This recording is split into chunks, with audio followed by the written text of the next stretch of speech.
We got levels? Yeah. Okay. We're all good?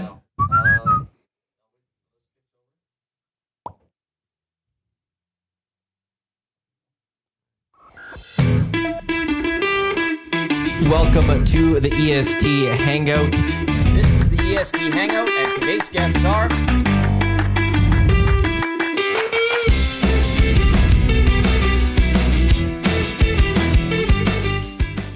Pretty much. This is the EST Hangout. Tom Gazzola inside the EST Global HQ, joined by the boys from the Heavy Hockey Network, Michael Hebert, Dash in the Park, no stranger to this program, and then...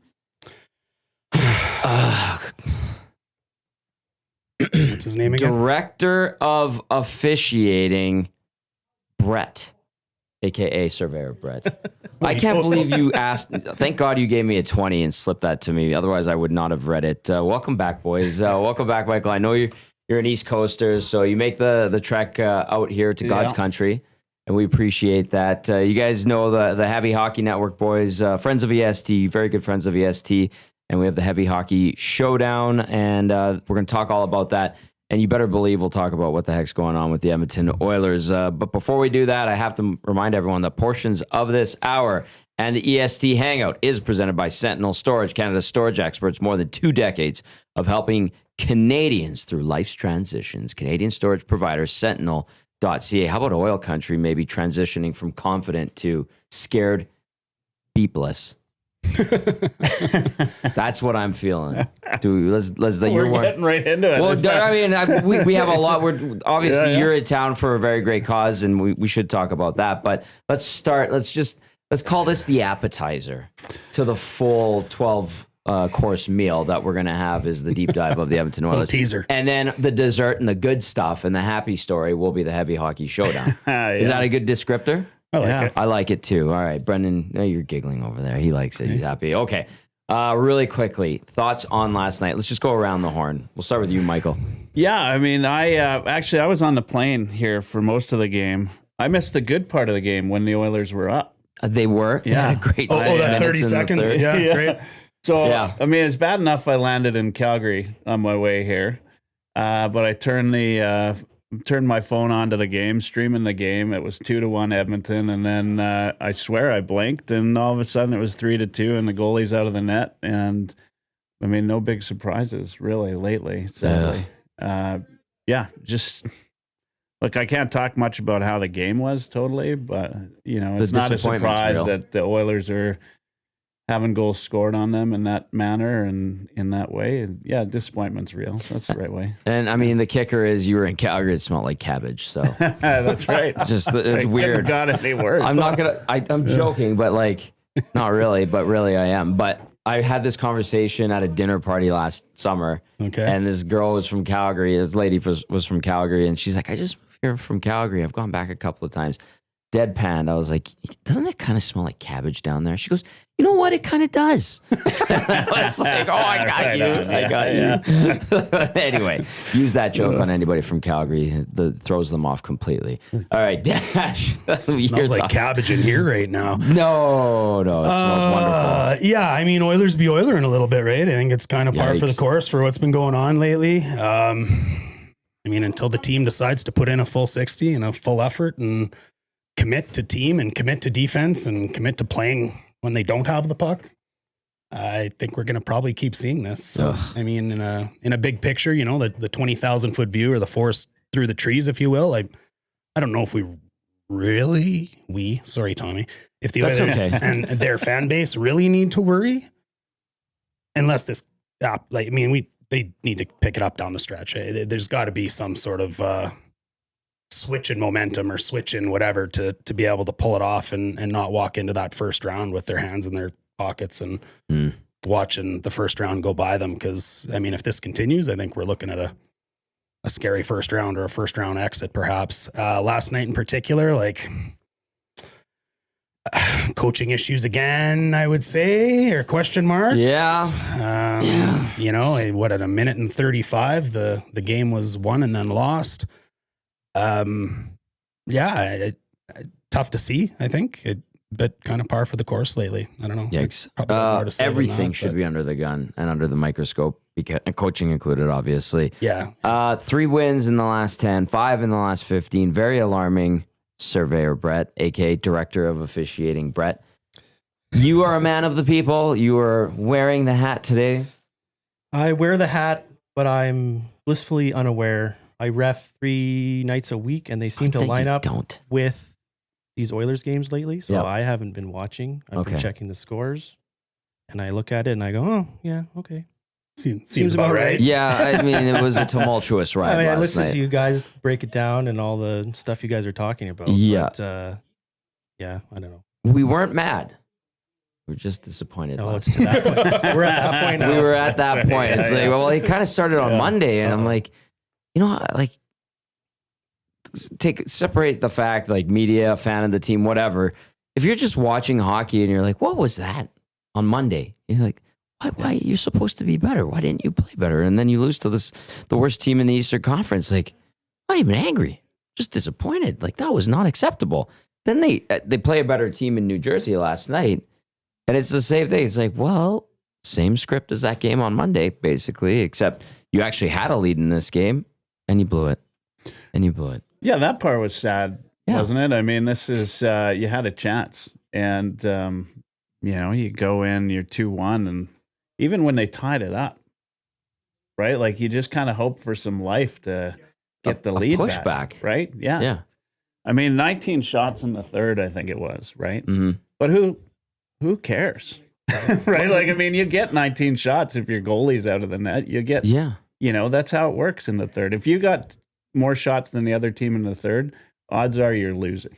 Yeah, right? Yeah, Like, absolutely. Because you're chasing. Yeah. I'll throw this at you too. Like, well, I know you didn't have a chance because you're flying and then you were reffing, but I'll say this: the 19 shots, you would look at that if you're recapping the stats, and like I didn't have a chance to watch the game, but we were talking about last night. It's like they weren't that dangerous.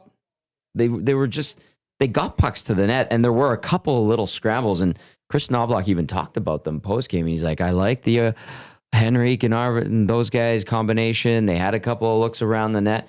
There was one point where Jeff Skinner got a puck at the side of the net unperturbed for a couple of seconds, and he bobbled it once, bobbled it twice, was backing up, lost it in his feet. There was no shot. He tried to put it towards the net.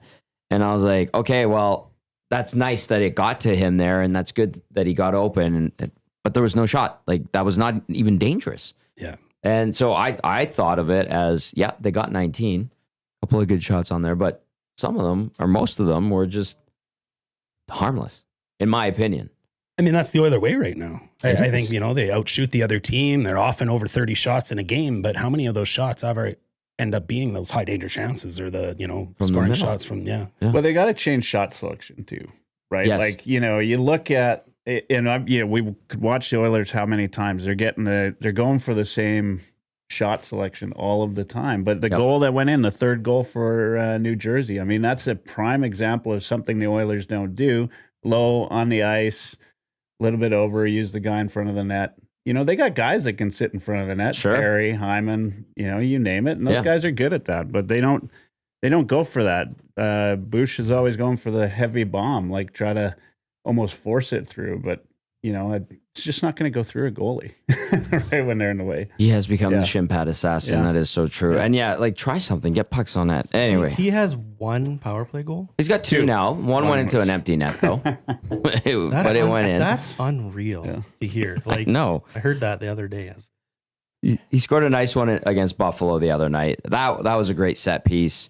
That seemed like it might provide a spark. But alas, here we are talking about a team that's dropped. I really 2 think in a those row. Hyman injuries have hurt Bouchard's selection or his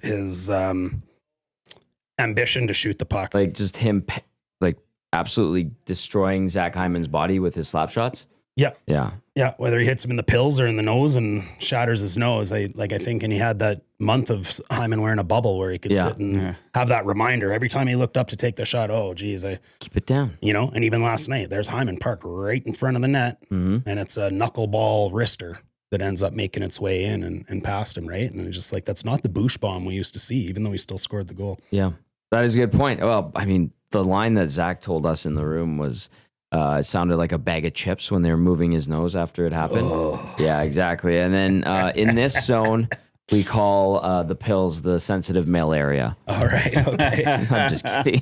I'm just kidding. Text us 780-218-9999. Get to the nasty chat. You can bid to coach against Team EST. Be on the heavy hockey bench. And the bid currently is at $500. Coach Pete, who coached Team EST, I think he wants to win this year. So he wants to be on your team. Smart man. He is a smart man. He's a great man. Wants a piece of this trophy. Exactly. Right. You've got the trophy. And we're going to get into the good stuff because we're going to wallow in sorrow and all that stuff in oil country again on this show. But the bid right now from Coach Pete is at $500. That comes with a spot on the Hangout. You also get some EST swag. I know there's a hoodie. There is a scarf, and then I think there's some other items that we'll throw in there. Awanik has like a tickle trunk of things that he has kept, and we're like under like 3 locks and key. Yeah, he is like that. He is back though, which is good. He's back from Mexico. His plane made it. They made it. Thank God, hallelujah. A couple of texts before we dive into the details of the Heavy Hockey Showdown. Calgary Glenn says we like our coleslaw. Well played. I love it. I think Glenn. Is Glenn coming up? Yeah. Glenn's going to be there. Glenn never loses this game. He's on the winning team every year. He's a competitor. He was traded last minute one year. 2 years ago. Yeah. He was traded 3 times in the last minute. Forth, yeah. Glenn's yappy too. Yeah. I like it. He's like Corey Perry, but with the rings. I like that.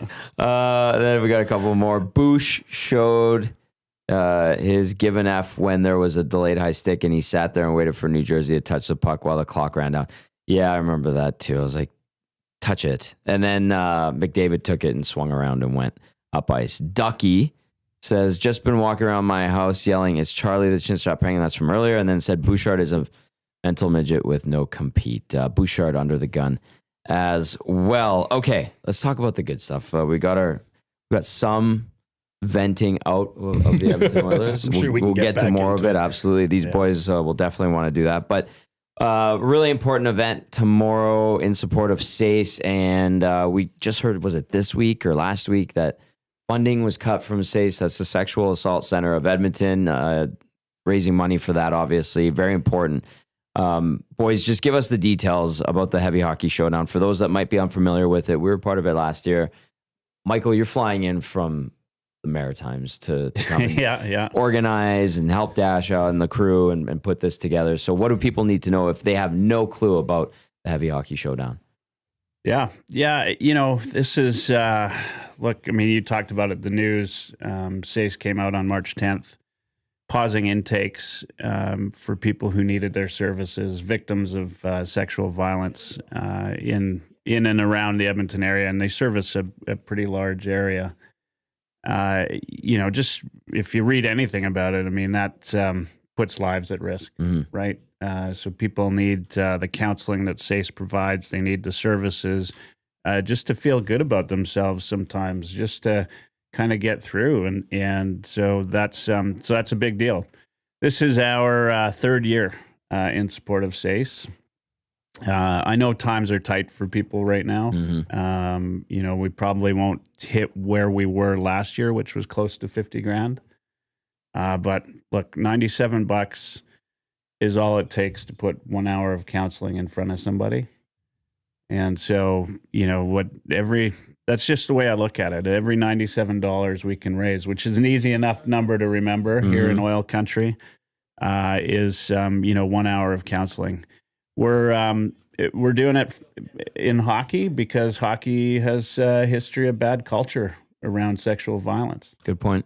And so, if we can change that dynamic a little bit, we're happy to. SACE will be at the game on Saturday. It's this Saturday at the Downtown Community Arena. Tomorrow. Tomorrow. Jeez. Already. noon until 3. Rob Clark will be kicking us off with Roberto. Roberto with the anthem. So that's good. And, Hunter will be there in attendance and lots of things for the kids, free popcorn, all of that. It's a really fun game. If, for those of you that have thought about playing, get out, we had a good time. Nothing better than skating with a bunch of good guys, and the officiating's been all right. Not, Average at best. yeah, average, which is all we can ask. I will hold my tongue. I mean, come on. We got 4 guys giving you 3 hours of their day. You could be a little nicer. Yeah. No, Just because you volunteer doesn't mean you do a piss poor job, Brett. Okay? Yeah, exactly. But it does take volunteers, That's right. officials, and Surveyor Brett and his crew have stepped up. Before I get to Dash, why do you find it important to help out and provide some time? Like, we're busy. Everybody's busy. Everyone's got stuff to do, especially on weekends. That's prime time. But why is it good? And Yeah. why do you get Well, this is my one game. I really make sure I make time for it. Whenever he tells the date, I go and write it on my calendar and exit off. I'm not going to take any other games. I'm going to be there. Yep. And I'm going to find 3 other guys. We have 1 returning and 2 new guys that are coming out. I think 1's a listener. It's always nice to get some guys who listen, kind of know the banter and what's going on. The dynamics. And it's a really important cause that Michael's chosen. Yep. And just disappointing to see how much they have to struggle just to operate. There's so many people that need their help that don't get it. Yep.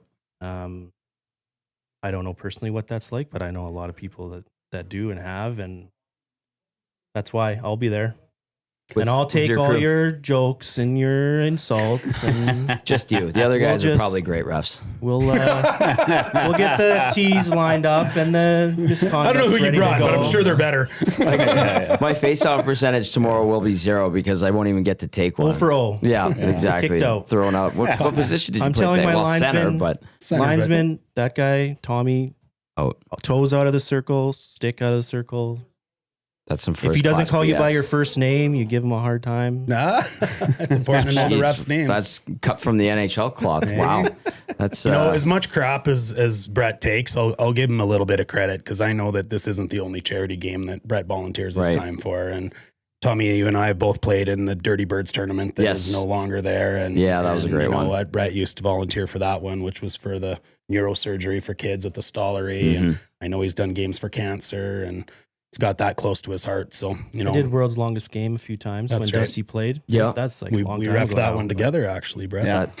That one's insane. That one's tough. Yeah. Because you don't know, you could get weather like today. Or Speaking of weather of today, while I was shoveling my snow, You were swearing at Matthew Owanek. and my back was hurting and it was -20, and I thought of one man Me too. Yeah. who came on this program and talked about how winter was over. It wasn't going to be -20 anymore. It might snow, but it'll be melting immediately. Matthew Owanek. this seat just got hot for some reason. It's the one I'm currently Maybe that sitting in. hot seat is why he thought summer was coming so quickly. That could Did be. he say that? Oh, Yeah, he Mr. jinxed it. Owanek, who On doesn't air. make Double predictions. down.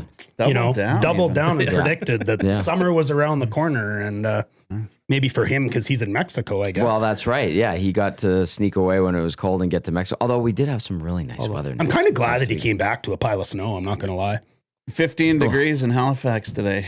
Yeah. 30 degree That's- swing. You know what that is? It's a short it's weather. a wet cold. Short. It's a wet cold. What do you got? You got some details that you want to pass Well, on? I got just what we're going to do for the game. Okay. Yeah. Go for it. And then we'll get to Dash.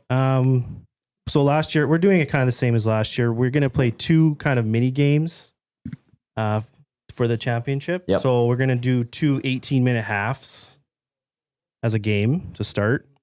And obviously, if you win, you win. If it were tied, we'll do a quick shootout to see who wins game 1. That game, yeah. And then we'll have a break. I think Michael's got a few things planned. There'll be a flood of the ice. And then we'll do it again. And if you guys split them, if we have time, we'll play a quick overtime. Okay. And if that runs out, we'll do a shootout. Or if we don't have time in our ice, we'll just go straight to a shootout for the trophy. Ooh.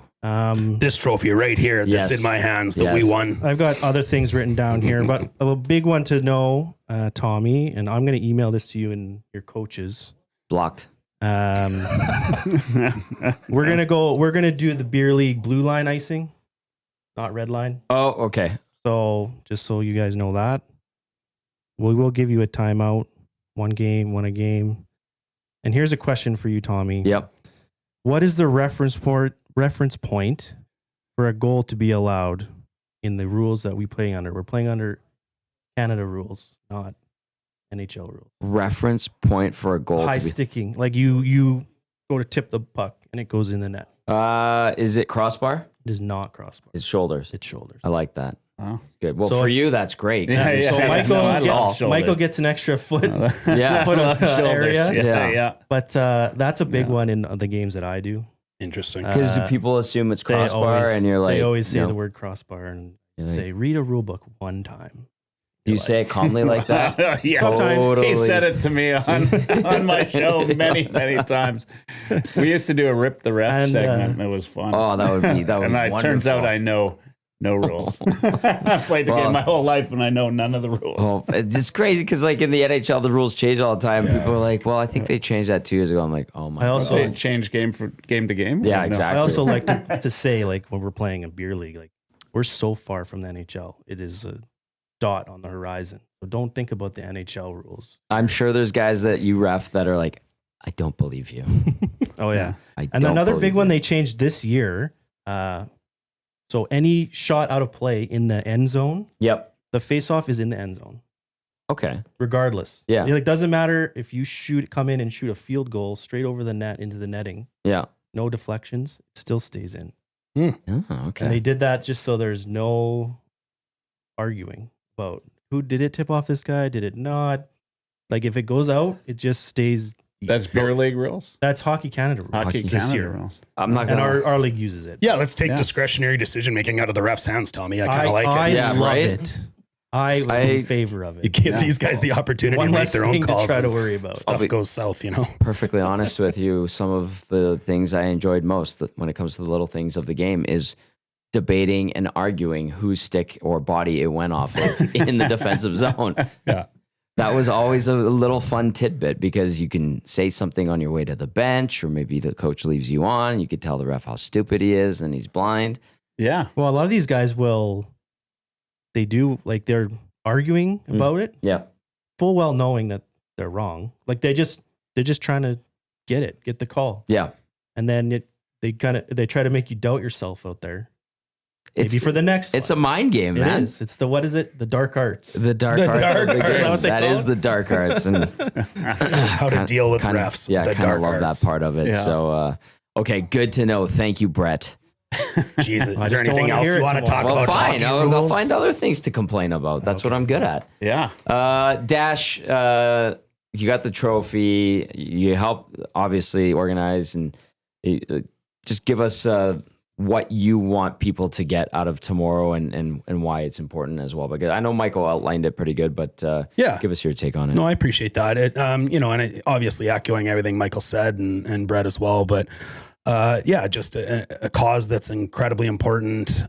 We all love hockey, whether you're an Oilers fan or a Habs fan, or it doesn't matter. Ultimately, you're probably not listening if you don't love the sport of hockey. And, we do feel like hockey has a bit of a black eye when it comes to their culture and it comes to some of the things that have happened. And yes, of course, our goal is to support SACE. But, maybe there's an intangible win in there that we can help a little bit somehow. I don't think you can lessen the black eye, if you will, but maybe by bringing awareness, hopefully do our part to cause future things from happening that would, put more of a damper on the culture of hockey. But outside of that, it's the cause for sure. The Sexual Assault Center of Edmonton gets the majority of the money and their operating funds from the government. And now that has been cut, it makes the money that we raise that much more important. If we meet our goal of 50,000, and I'll say that we're at 19,716 right now. So let's keep that coach auction going, because I would say that number gets us over our 20,000, which is a great start. But we need to push harder. If we reach our goal of 50,000, that will be almost half, if not half, of the entire money fundraised for SACE in an entire year. Wow. So not only are we their premier fundraising event, we fundraise, if we meet our goal, half of the money that they'll receive in an entire year. So it makes not only the fundraising and the donations important, but it makes this event really important. And I guess that's the question you asked me is, what do you want this event to be known as? So I would say that's the driving cause. Ultimately, just a ton of fun. Just a ton of fun. Just come out and chirp, and there's guys that are borrowing equipment to come and play. It's not about the hockey per se. I mean, I do like having this trophy on my lap. I couldn't tell you like that trophy. Yeah. You don't have to all be Tommy Gazzolas or Sean Bell. No, Tommy Gazzola got his butt whipped in that game last year. Well, I blame your coach ultimately. Having you and Dusty on defense, I think was an incredibly poor move by Mr. Iwanek and Coach Pete.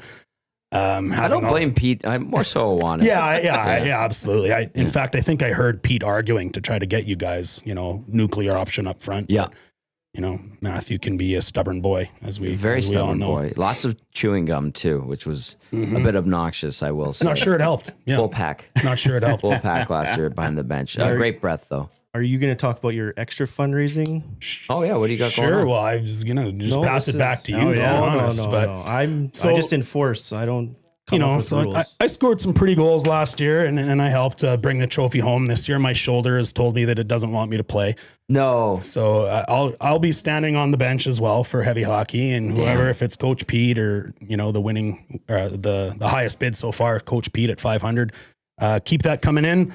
If you want a chance to stand on the bench with me, you can either boss me around or make me say whatever you want. Make me work like a puppet.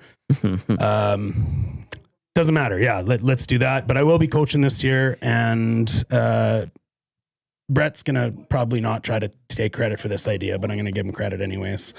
Yeah, I see he's already shaking his head no. Something else that we'd like to do. So not everybody can commit to being a coach at $500-600. But if there is any listeners out there that, after what we've said, feel that it's important, and we certainly do feel that it's important to help us in this cause, and you want to buy a power play for Team Heavy Hockey. You cheaters. Or perhaps you want to buy a penalty for a specific player. Maybe you want Tom Gazzola to sit in the penalty box for 2 minutes. What Brett has come up with. Oh, that's what. Yeah, I'm giving him all the credit, because then can't point the finger at me. $50.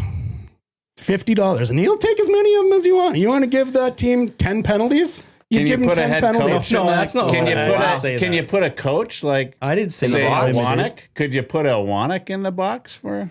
Yeah, there'll be like a kid kicking and screaming, but yes. Send him in I there. can't imagine how many times he'd fall on the ice too. So yes, if you've even just got $50 to spare and you would like to put Tommy in the box or Dusty in the box for 2 minutes, we will be able to use that power play at any stoppage of time and be able to have a little bit of an advantage. Wow. I think we were going to go, we discussed it. We were going to go one per half. Oh, I just said as many as you want. Oh, now you're taking credit for how many. I see. Okay. Someone could throw down a few $100 and all of a sudden Team EST is playing how about we do this? For the whole game. If somebody can throw down 150, you get a full 5-on-3, full 2 minute 5-on-3. That's pretty good. I like that. Okay. $50. Send it to the Nasty Chad or the Edmonton Sports Talk text line. $50 gets you a power play. 150 gets you a full 5-on-3. This is like 50-50s when you go like, do you want 1 for 10, 2 for 25, 200, and then you get the arm's length for like $100 or whatever. What did Dusty say when we were outside? He said $3,000 and the one team just plays short the whole game. Yeah, he said for $3,000 he'll play short for the entire game. Yeah, man, and Dusty just wants more time on the. Yeah, I mean he hasn't been able to play much this winter, so I think he just wants to get out there. I think the competitor comes out in him. Yeah. Dash wanted to try to even the playing field because you guys do have an ex-NHLer on your team. Maybe. Belzy's supposed to be playing tomorrow. Oh, what? Okay. Hello Hockey. I couldn't find him on any donation roster or anything, so that's kind of like a surprise. Yes. Well, he did mention last week that he was available. Trying to substitute illegal players already. Hey, Iwanek. No wonder you guys fired him as the draft day commissioner. I've been mocking Matthew for the entirety of the show. I'm going to defend him here because I think that is a great coaching move. Cheating to win? No. Bringing in a ringer on an illegal roster. If you ain't cheating, you ain't trying. Well, I would say we definitely need the power plays then. Okay. Well, that's Big Uke, I see cheating you in the for a good chat. cause. Not only is it intriguing, pull out your wallet. Where like are we that. at for the For the coach? coach? From what I can tell, and I know Rick is watching the inbox as well, but from what I can see, it's still Coach Pete at 500 with the top bid to coach the heavy hockey team. Pizza Boy won the bid to coach Team EST. So bidding is open to coach heavy hockey team tomorrow. Text it in if you want to bid. Closes at the end of this show. At the end of the show is when it ends. Somebody Coach do Pizza $5.97 right now. That'd be let's good. get somebody. That's an extra hour for SACE. So if you're tuning in wherever you are, do text in right now. $5.97. Let's get that up. $97 increments. Let's get that up. We need to. Honestly, we got to get some money going. Yep. And Ring those phones. yeah. I mean, I lived in Saskatoon for a while. I know Telemiracle. Right. Here's some good news. The Wolf. Says, can the Wolf pay $50 to give heavy hockey a penalty? What if the Wolf donates $100 to give Zach to come a penalty? A penalty shot, he says. And then the Wolf is going to be right by the studio. I'll drop off $100 in an hour so that Zach can get a penalty shot. Mr. Director of Officials. Board of directors. You got it. I've seen Zach play hockey. I'm down with that. Is it like his golf shot? Same kind of deal? or Very what? similar. There's a lot of crossover between Zach's golf game and how he plays the game of That's hockey. just good TV right there. Yeah. Ankles like this or like this? He's got a lot of tape on those skates. In fact, bring 150 and he can have 2. There you go. The Wolf confirmed from the boys from Heavy Hockey. And come on down. Always good to see the Wolf. He's one of the good guys. We have a lot of good listeners and viewers. So there you go. There's a good response right there. The current bid for coaching Heavy Hockey tomorrow is at $500. You also get a spot on the Hangout. You also get some EST gear. And, the money, the most important thing is the money is going to a great cause. Yeah. So that's the big reminder there. Okay, before we go back into the Oilers, we have a couple of other things that are part of this. So tonight... Yes, 10 dash, attaboy. Tommy, 2-minute penalty. I'll take it. I will happily say... I won't even say a word. Let's go to the Edmonton Sports Talk page, find the link to donate to these guys. They'll get the money for the penalty. On your guys' website? Yeah. Yeah, we have it on the website. Just giving or it takes you there? We have a link. There's a link. Awanik set it up. And then can we put links, Brendan, on the YouTube channel? Brendan will put it up as well. Appreciate that. So if you're watching on YouTube. I don't know, when you make a donation, can you make like a comment? Yes. And just put your comment in. Yes, Put you your can. comment in so you can see it. Yeah, if you want a penalty shot or a penalty. Yeah, 10 dash might already be in there. But Okay, perfect. Okay, so and Tony from BP Westgate, where we're at for pre and post tonight, is texting in. He says, Tommy, BP, Tony, we've got some great prizes for tonight. He's always got stuff in his tickle trunk. Right on. Thanks, man. Thank you. What else do we need to know about tonight? Because we're live on location, BP Westgate, 170th Street, 90th Avenue. What else, Michael? Yeah, I mean, it's going to be a packed house tonight. Good. Yeah. Silent auction. Yeah, 50-50. silent auction. 50-50. Well, 50-50 won't be tonight. We'll have that at the game tomorrow. Right. Okay. Right. Not much to know. I mean, let's, maybe collectively we can throw some good energy at the Oilers and raise some money in the process. It'd be good to be there with the EST guys and have some fun and hang out with everybody, see the silent auction. It's a good group. Every year we do this pre-party, and it's a lot of great people. Yep. Yeah, and just tons of fun. I mean, come out. I think we'll have the trophy there if you want to get your picture with the trophy. Will Dash let anybody else hold it? Or is it just going to be like you have to take a picture with Dash and he's like this with it? Well, last year, Dusty touched the trophy before he had won it. And I knew we were cursed. He did. I got pictures. I knew there was something wrong with our game, and it wasn't to do with anything with how ineffective we were as players individually or collectively. I mean, Awanik probably told Dusty to touch it. Yeah. Well, he doesn't believe in curses. I blame Awanik. Exactly. Yeah, so I blame Awanik again. The weather, really. the trophy Savage the Plumber wants to know what penalty will he get for instigating a fight with the official? Jeez. With an official? Yeah. Well, what do you think? Maybe that's that whole game power play. He gets kicked out and he has to double his donations. Oh, there you go. There we you go. fight Savage last year. Savage might have retired me, actually. Wow. Not like he let me land a punch in that fight, but Savage is a big boy. Yeah, I mean, if he was any slower, you'd have to water him twice a week. But he's okay. He's okay. We've got 2 Oilers signed sticks, by the way. Okay, yeah, I was going to say, what's up for grabs at the silent auction? Yeah. Geez. What do you remember, Michael? If it's that many, there's going to be, of course, Oilers game day tickets. Excellent. There's 2 signed sticks. One is it's a stick we got for the 2019 one. So it's the whole team from 2019. Okay. And then we've got Ekholm. Nice. Yeah. The Viking. Maybe we should invite him out tonight. Yeah. Invite him out tomorrow for our team, maybe. Yeah. Well, we got Belsey. We might need him at home. Okay, so Surveyor Brett, you have some of the items. Looks like we got some golf at Trestle Creek. Oh, yes. Excellent. Yeah, Great that was golf just course. There's a bunch of autographed, like framed photos. Yeah. Eberle Young Guns bundle.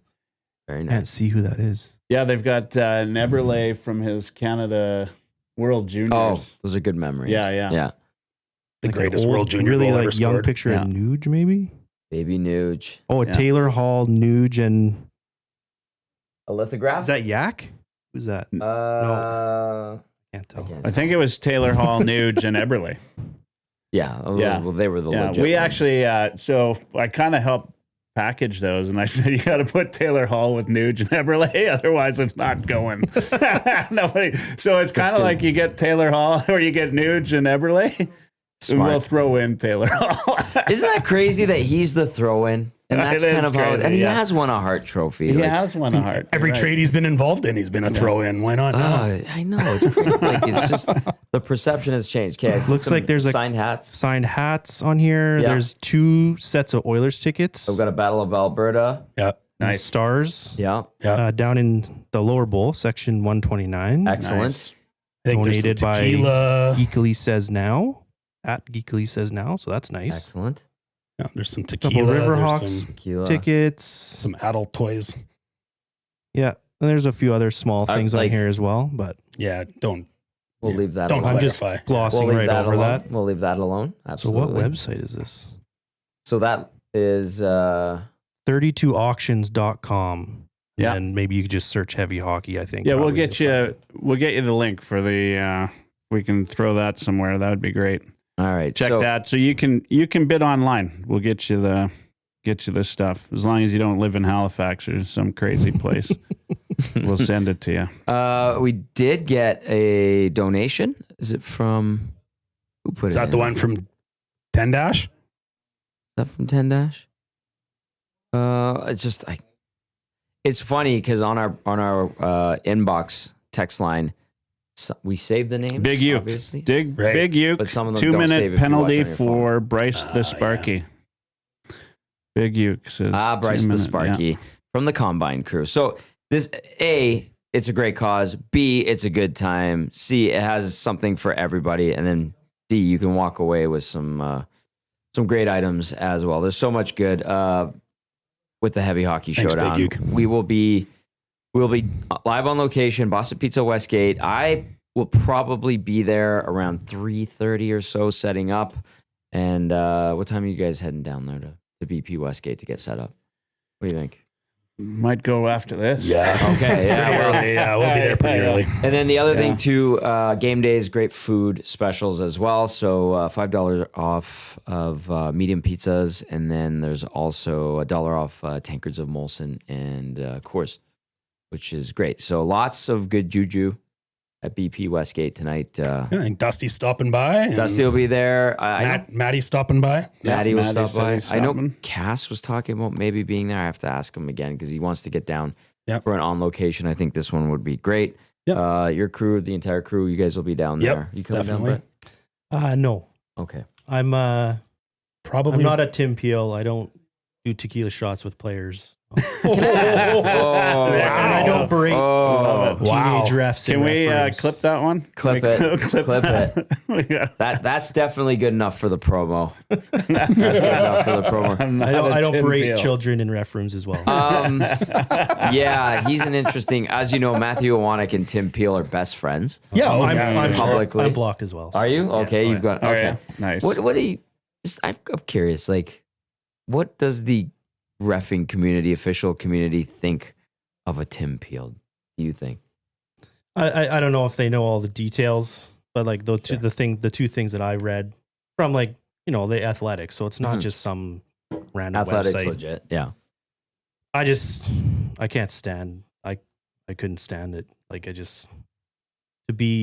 you've done it, you've reffed your whole life and you know what it's like. Mhm. And then you're going to go kind of be like, you know who I am, blah, blah, blah. Talking to guys after the game in the room. Like that's just not what you do. That's not cool. And as far as his NHL stuff, like I never really thought much of him until he got let go or whatever for his on microphone thing. Yep. Game manager. And yeah, I don't know. Like there's lots of times in my games where it's like, yeah, my life would be a lot easier if the next one went to yellow, Mm-hmm. but you're not purposely finding something. Like Yeah, yellow. right, Brett. Hey, Whatever. This is a very can say what you sincere want. response from a very genuine official. Yeah. He's the director of officiating. He's for the reading Heavy off of a Hockey note Show. in his hand. I mean, there. like- This has been Yeah. the issued He's like- response all refs have to read. Call it by the rule brick. Flip, mean, yellow. yeah. I don't know. Yeah. Mm-hmm. Okay, so you can get in to coach. That auction remains open. Pete is at $500 to coach the heavy hockey team against Team EST tomorrow at the Heavy Hockey Showdown. Text in your bids if you want to make one of us have a penalty or a penalty shot. There's a price $50 for penalty, and then go to the link. I think Brendan has. Do you have it up already? To the SACE. Okay. And you can just also you can go to our EST website, and in the header you can see Heavy Hockey Showdown, and that'll take you to all the proper links and channels that you need to get to. It's going to be great. The last one on heavy hockey before we start ripping apart the Edmonton Oilers again. The game itself is actually fun. It is a good time. It's fun. There's some seriousness to it. Then there's some lightheartedness to it. There's a good mix, which is important for a charity event because we've seen charity games where it gets out of hand, and it's like, why are we doing this? Is it for a good cause? We're not supposed to beat each other. I won't bring up the last one, but it doesn't really get that way. Everyone pretty much understands what the goal and mission of the showdown is. But you guys whooped us pretty good, Michael. Did we? Oh yeah, I mean, You it know, was pretty. One of the games was pretty handily. Yeah. I'm gonna act like I've been there before. I mean, it's yeah. No, it was a good game for us. It's a team game. We just tried to get pucks deep. Pucks deep. I'll tell you who didn't get pucks deep in EST. We struggled. The struggle was very real, but we put up a good fight, tried hard, and got our butts whooped. Highlight for me was after the Leafs slap shot empty netter. The same scene plays out at the Heavy Hockey Showdown. That's right. I mean, how random is it that a guy gets a breakaway for an empty net with nobody around them? Let alone right after it happened in an NHL game. In the NHL. Yeah. Life imitating art. I mean, it was great.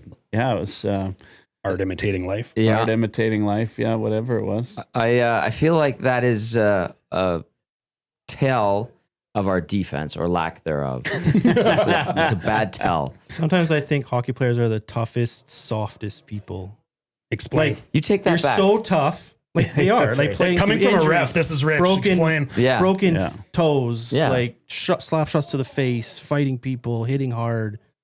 And then a guy shoots a puck in your net like a fraction after the whistle, and they're like all babies about it. So they're Brett, physically I tough, just but can't emotionally understand weak. it. Yeah, exactly. Emotionally fragile, tough guys. Yeah. You wouldn't understand this, but Yeah, I'm probably egos in that hurt too. category. You wouldn't understand it.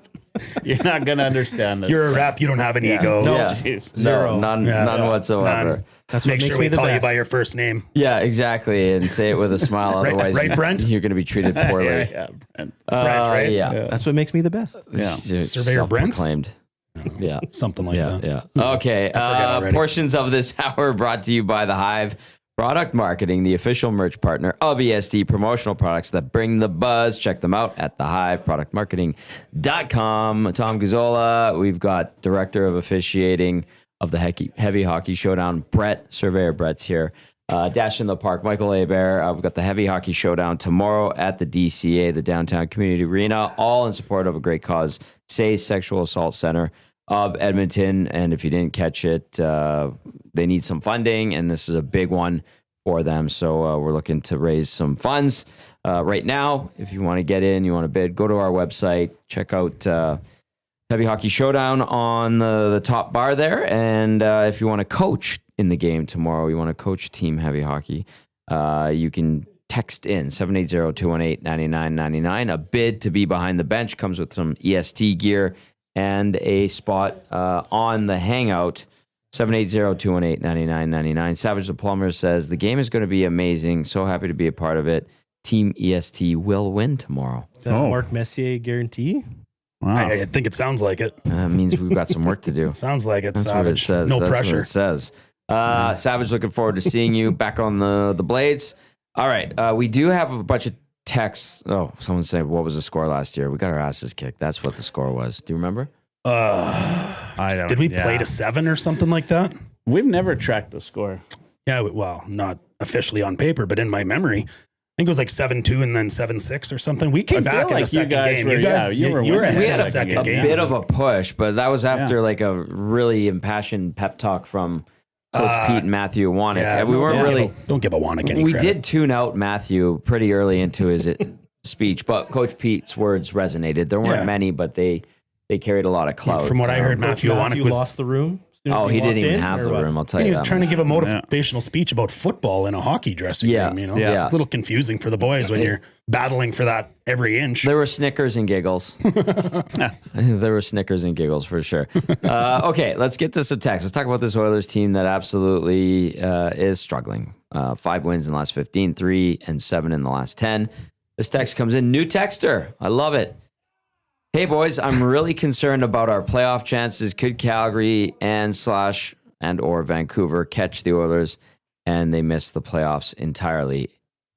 Edmonton has fallen to third in the Pacific Division as of end of games last night. The Golden Knights lead the Pacific at 85 points through 65 games. The LA Kings have 79 points after a win yesterday through 64 games, so they have a game in hand on the Oilers. The Oilers at 78 points with 65 games played. You've got Calgary now at 71 points through 64 games, and Vancouver also at 71 points through 65 games. So those two teams 7 points back. Is there concern for you, Brett, as a fan of the Oilers, that they could just completely fall out of this thing? Oh my God. Out of 10? And being super concerned? Go for it. 0. You can put it on a scale if you want. 4. Not that concerned. Okay, show us your Not work. concerned for what you're saying. Show us your work. Calgary and Vancouver making up 8 points. How many games are left? 17. so, Yeah, 17, 18. So like they'd have to really bomb, and they would have to go on unreal runs. Like it's hard to make up 7 9, points. 7 points. 7 points, yeah. Especially with like overtime games and all that kind of stuff. Like I don't know. I don't think they're not going to fall out of the playoffs. Are they? Well, I don't think so, I hope but not. I don't think so. you want to talk about bombing. They're certainly lighting a fuse. I'm also Yeah. I'm also lighting a fuse. very wary of playing LA again with how they're I'm doing worried now. about playing anybody in the first round at this part. At It's this very point. uninspired hockey right now. Playoffs are different. Yeah. Will they be? Can I they think flip so. that switch? That's a big That's thing the that thing, everybody's like- talking about right now. And the No. general consensus is you can't just flip a switch. You can. But this team does everything completely contrarian, which is Bingo. beyond ridiculous. So Bingo. what would you say to that, Michael? And like, how concerned are you? Because he's at 4 out of 10. He put it on a scale. But Yeah. I mean, 4 out of 10 seems reasonable. You know, you said it. Like they lit the fuse. The Yes. fact that it even comes up is concerning enough. Yeah. Right. I mean, it's unrealistic. It's not likely. You're right. Like 7-8 points with 17, 18 games left is pretty unlikely. And actually it has to be one of Calgary or Vancouver. Mhm. Both of them are middling at best. You know, I mean, they'd have to do it by loser points. So if they could do, 17 or 18 loser points over the next exactly what Calgary does. Yeah. they did it the other day against Vancouver. Yeah. They do it every year. I mean, it's it's unlikely. But look, this team obviously needs a reset somehow. You'd figure the Four Nations was that reset. I don't know. I mean, can a coach sit himself for a week? Okay, what's because this is coming up a lot, and you and I talked. You mentioned it before we went on air. We're talking about Chris Knobloch, and like yesterday, I'm listening to him, and he's giving answers, but it just seemed like he was talking in circles, and I'm like, his answer scared me more than anything. I'm like, I think he's scratching his head, going, "What's going on with this group?" Well, I think of course he's scratching his head because he hasn't found the answer yet. Right. Yeah. He is that meme poking the stick, saying, "Do something." Yeah. Like, do something. I always I've said this, on our show and I keep saying it, which is he's got to learn to have, well, he did. When he started with the Oilers, he had confidence in the whole team. And the only way to get that confidence back is by playing them. Right. Mm-hmm. And so, you can't go to the nuclear option every time. Our guy for Heavy Hockey, Ryan Lotsberg, has done articles about it. The nuclear option actually isn't the nuclear option that we think it is. I think it was called the crutch option. Yeah, that was a great name. Yeah, that the came crutch. in. Yeah, that's what it is. But you got to show the rest of the players that you believe in them.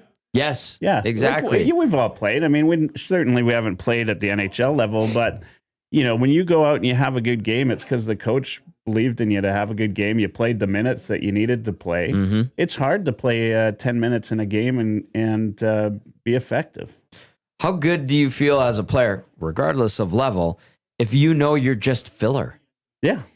That's when you go nuclear or crutch, as we're calling it today, which is brilliant. Yeah, no, crutch is perfect. But you're not counted upon. You're not given responsibility. You're not trusted. And you're essentially just filler.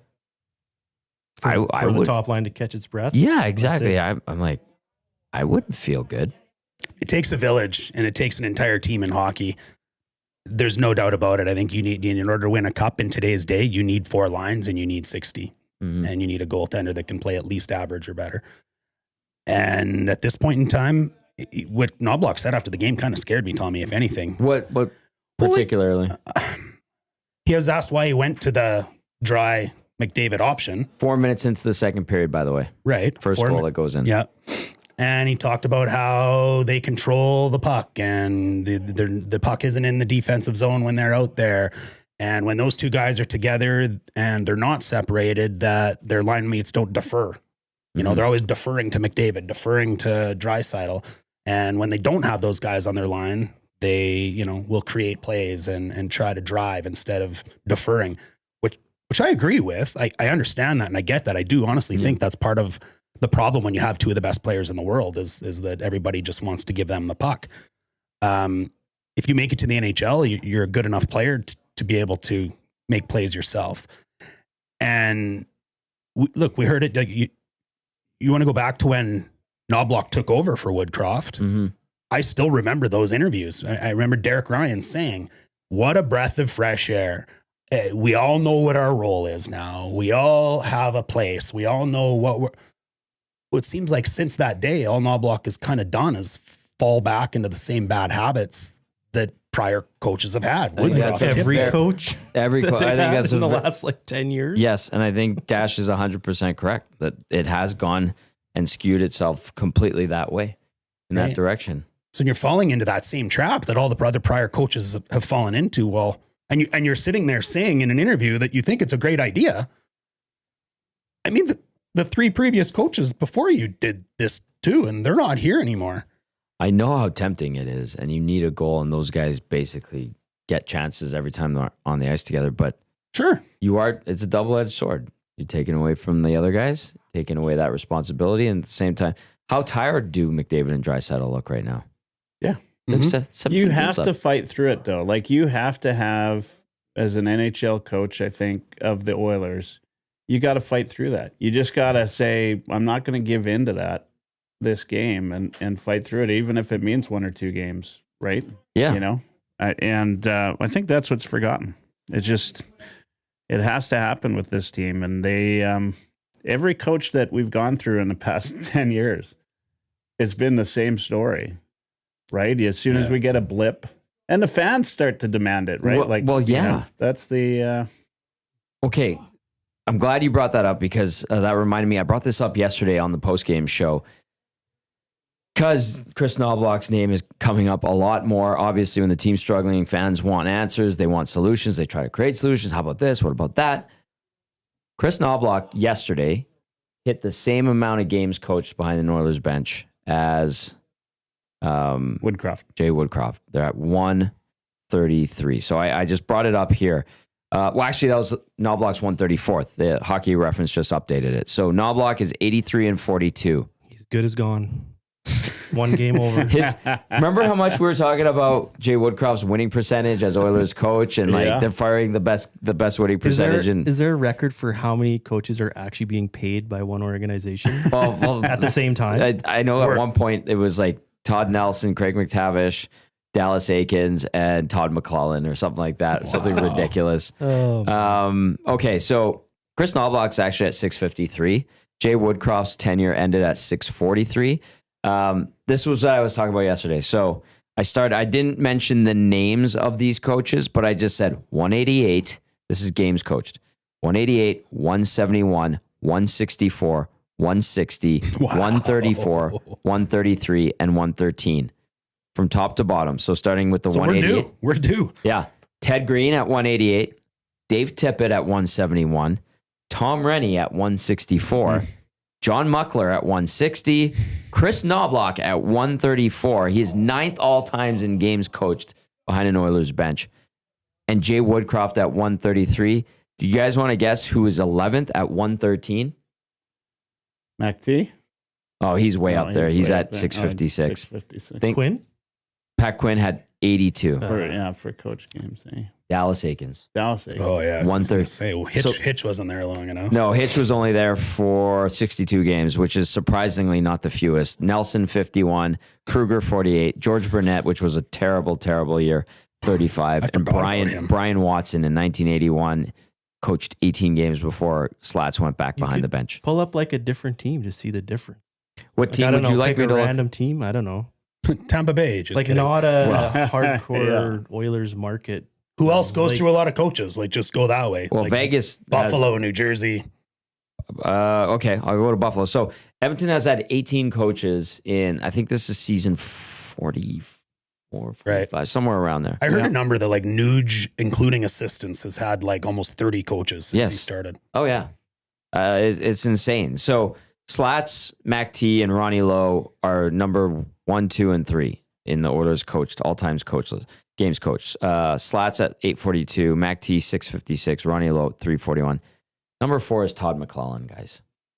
3.5 years, 266 games. He is 4th all time. Wow. Yeah. In games coached in Oilers history. And that cluster that I read is essentially the last decade and a bit outside of Teddy Green, right? Right.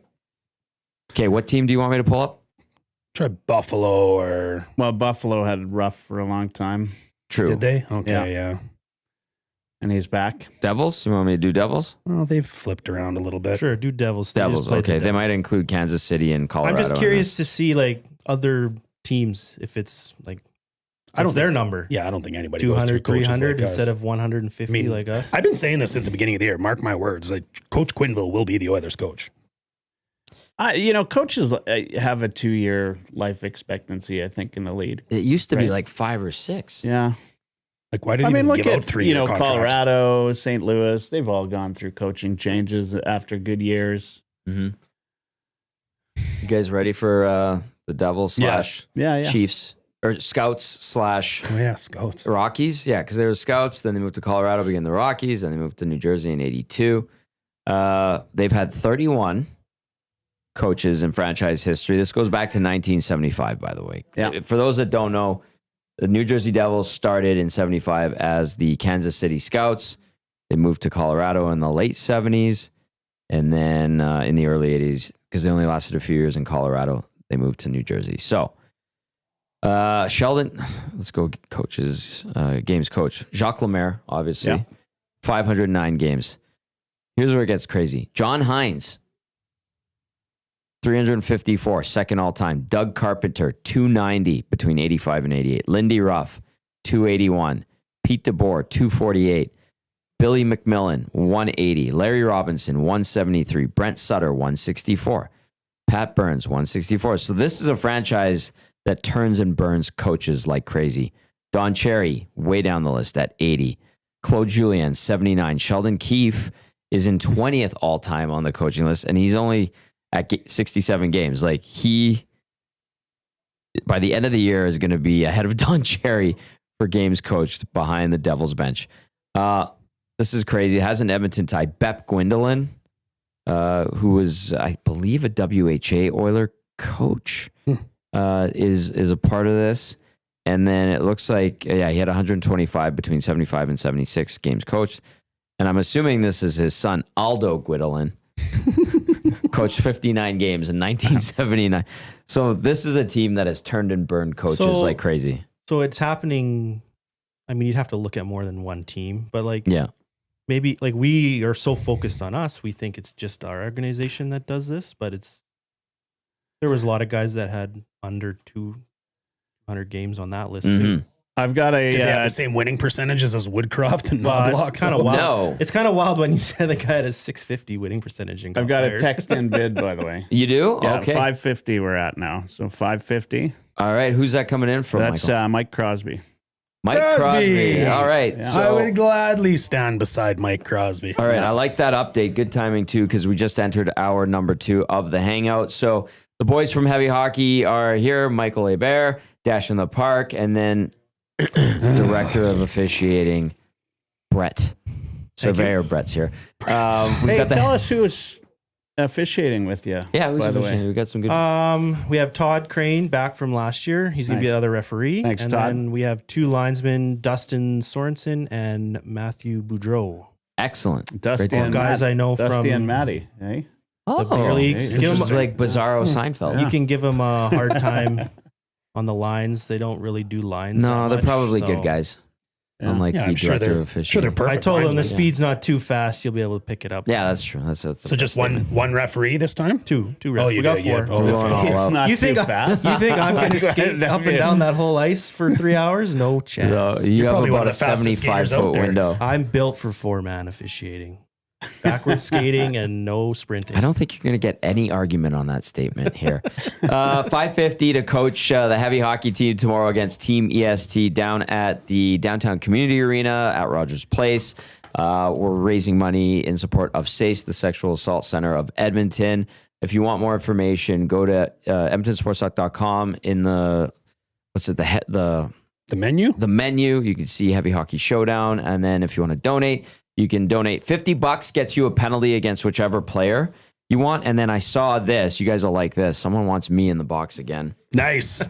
I respect 4 that. minutes or 2 separate ones?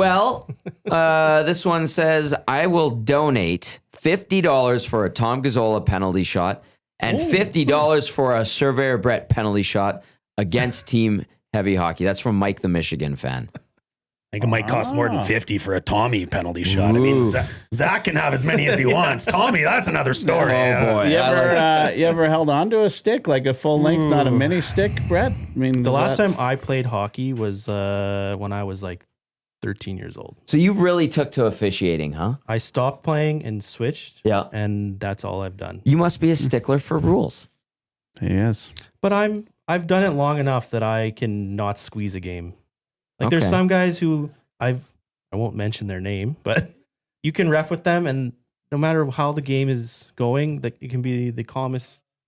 But the way that they make calls and call little things, Yeah. they can squeeze a game and turn it into something it doesn't have to be. And And can you I see find that that coming? I don't do that because I don't have a lot of emails to send overall. Maybe average 1 out of 12 games. You're a 13. peacemaker. Try to be. We do get, But I do. I in do the yell heavy at guys hockey group sometimes. chat every Yeah. now and again, Brett throws in this is my game from last night, and it's got like 20. But you only see those ones. You don't see the 15 in between that had I nothing. love seeing those because that sounds like a fun night. Well, and when you read the write-ups and you try to, like, as you're reading the descriptor of what happened, you're like playing it in your head. And you're like, oh, that must have been awesome. yeah. I would have loved to have been there for that one. Update, by the way, you said Mike Crosby had donated he said $550 for the bid Yeah, to coach. you Coach bet. Pete, back in. right back in there. Coach Pete says 600. Attaboy, Pete. We're up to 600. Coach Pete, thank you. Mike, thank you. If you want to bid, if you guys want to go back and forth, if someone else wants to get in there, bidding is open till the end of the Hangout. We will wrap things up at 11. You can text us via the inbox your bid to coach Team Heavy Hockey tomorrow at the Heavy Hockey Showdown. Coach Pete back up there leading the way with a $600 bid. Big thank you to Coach Pete and Mike Crosby. Also, if you want someone to get a penalty or a penalty shot, $50 as well. The link Brendan put on our YouTube page, right? It's up there. Awesome. And then if you're not watching, you can just go to the Edmonton Sports Talk website, and in the tab it says Heavy Hockey Showdown. It'll take you to all the links. Andrea says, if Tommy's going to spend half the day in the penalty box tomorrow, or is Tommy going to spend half the day in the... I'm willing to make that sacrifice.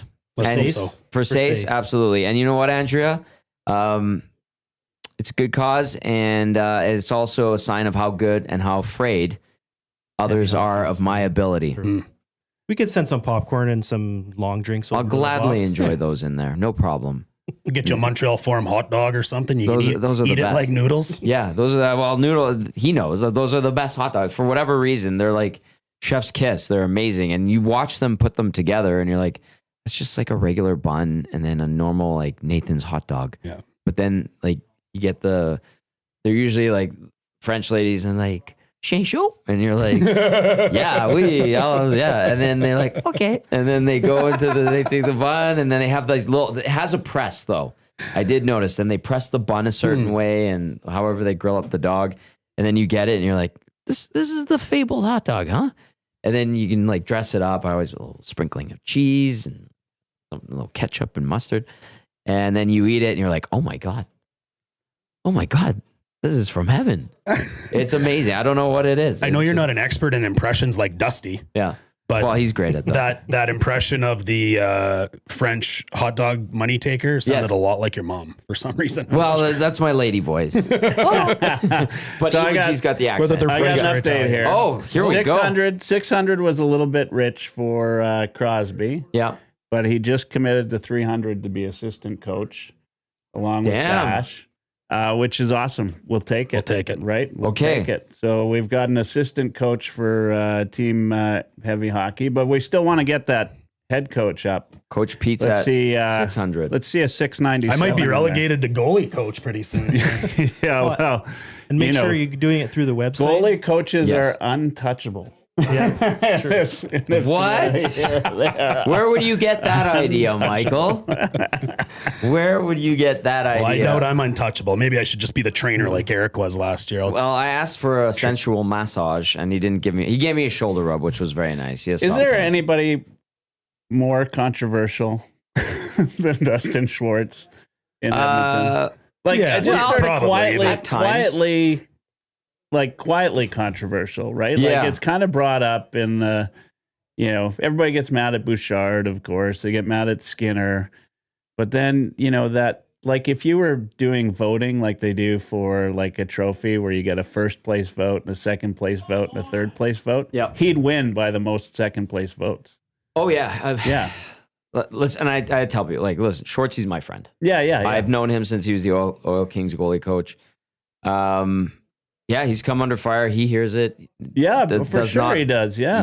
He tries not to, but I bring this story up, Michael. And you're right. Like in this market and other Canadian markets, some American markets, nobody is safe. And Mostly Canadian markets. mostly Canadian markets. Yeah. Like people have brought up David Pelche, who's the skating and skills coach. They're like, they don't skate good enough. And you're like, well, they have an Olympic gold medalist teaching them how to skate. He goes out there and he works on a few Yeah. things like edges and this and that. And they're like, not good enough. Get rid of him too. Yeah. And it's like, okay, guys, like now I don't understand goalies to the nth degree. Who I does? just, well, a lot of people in this market, obviously. Yeah, Now, Armchair obviously. GMs Yeah. galore. Yeah. But I always, I try to listen to everything and be as open-minded as possible. And I remember when in the Dallas Aikens era, Freddie Chabot was the goalie coach, and Freddie had been there for a few years. Sly Rodrigue, Freddie had brought in. Sly was in the organization up until last year. Yeah. Ollie Rodriguez, his son, he's down in Bakersfield, right? We know that. There's a connection. Freddie was the first coach to get fired from that coaching staff. And he was there with Tom Rennie and Ralph Kruger. And I think he might have even been there during the Pat Quinn era. And I remember I was like, well, yeah, I guess, Doobie's not playing good, so got to do something. And they let go of Fred Shabbat. Great guy. Played in the NHL, all that stuff. Yep. The goaltending didn't get better. No. Devin Dubnyk's career was on the cusp of being over. He had to ask the Montreal Canadiens to allow him to walk away from their AHL team at the time, so that he could. His wife had just had their first baby, and his game was in shambles. Career was on the ropes. His confidence completely shot. Doobie goes and works with Sean Burke, who's a goalie whisperer. Obviously, he worked with Mike Smith. Goes to a Coyotes team that was okay. Doobie's the backup. Doobie resuscitates his career, gives a lot of praise to Mike Smith and Sean Burke, right? So they finally... Sean Burke for repairing his confidence. Yes. And I think, wasn't there some credit to Mitch Korn in Nashville as well for... But he was only with Mitch Korn for a like bit. a fraction. Who put him onto the head trajectory? Because that was a big...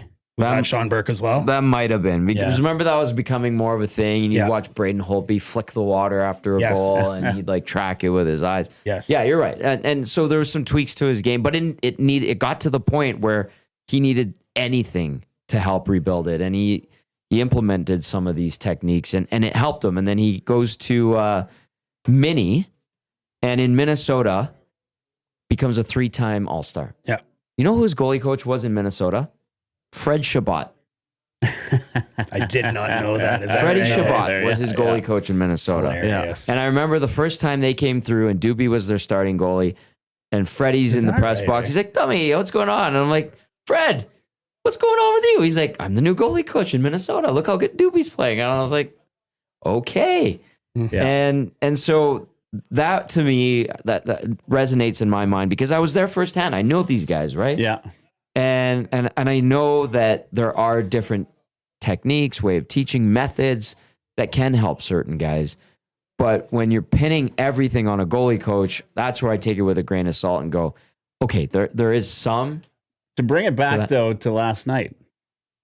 Like, I mean, how many great goalies are there out there that have great defense?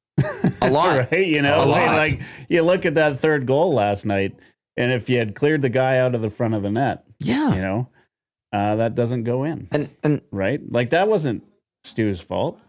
I don't think none of the goals were Stu's fault. Yeah, I mean, you can't see that. You can't coach that. Like you can't coach getting your defenseman to clear the net. And this is the other thing too, is if we're going, hey, the New Jersey Devils have some big boys in front. One of them was Nico Hischier. He's my size. And he's giving, I think Brett Kulak. It was Kulak, yeah. We'll stand up next to each other after the show and you'll see. Yeah, exactly. Like, and I'm thinking to myself, it's a willingness, right, to take the man out in front. And listen, I'm not letting the goalies off the hook. I'm not saying Stu Skinner is having a good. He's not. His numbers show it. But this team, at the core, it's offense. Or the offense is one thing. The defense, structurally, the personnel hasn't been good enough. What do we say going into the year? Their defense is worse. Yeah. It's only slightly better. We don't even know what Jake Wallman, how much of a boost he'll give this team. We don't see Matthias Ekholm in there right now. But this defense was completely under question. And then the forwards don't help. They play poor defense. The turnover, Leon Draisaitl, one of the first shifts of the game. Yep. Turnover at the blue line, guys. Yeah. 2-on-1 the other way. Yeah.